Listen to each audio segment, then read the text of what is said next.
Hi everyone, Stacy Whiter here on behalf of Campus Mortgage with part 3 of a 3-part video series on Fannie Mae's enhancements to their HomeStyle renovation loan. Now just a quick reminder before we get started, this video is for informational purposes only and should not be considered legal advice or used in place of Fannie Mae guidelines. Also, this video was issued on March 13th, 2018, and the information contained in this video is subject to change without notice. Okay, so let's finish up the new enhancements for the HomeStyle renovation loan. A lender now may release draws for materials at the beginning of the project up to 50% of the total upfront material costs. So they can release funds for the contractor or subcontractor or borrower to go buy the necessary materials that they need. In addition, some of these funds can be used to pay expenses associated with architect fees, design fees, or permit fees. Also, they put some clarification on contractors. So what the clarification says is that licensed contractors and licensed subcontractors must be used in areas where it's required by state or local regulations.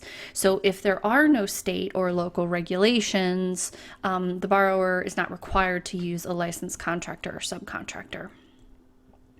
Lenders may also increase the contingency reserve up to 15% if they choose. So the contingency reserve is basically money set aside for any cost overruns or any unforeseen issues.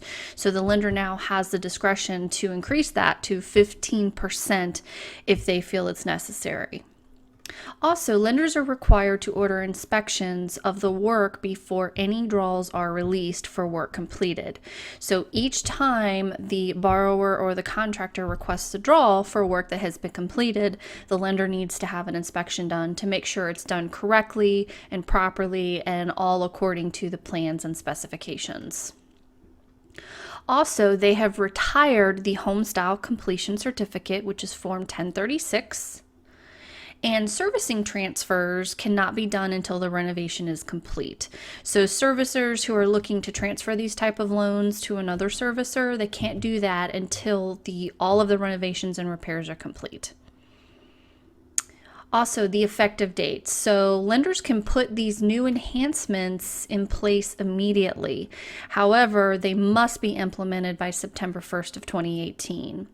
And for DU, it will be updated over the weekend of March 17th, 2018. All right, that concludes this 3-part video series. Thanks so much for watching. For more tips and videos, please visit campusmortgage.org to look for their weekly mortgage video tips designed for all mortgage professionals, including underwriters, loan officers, processors, closers, and post-closers. Have a great day. We'll see you soon. Bye-bye.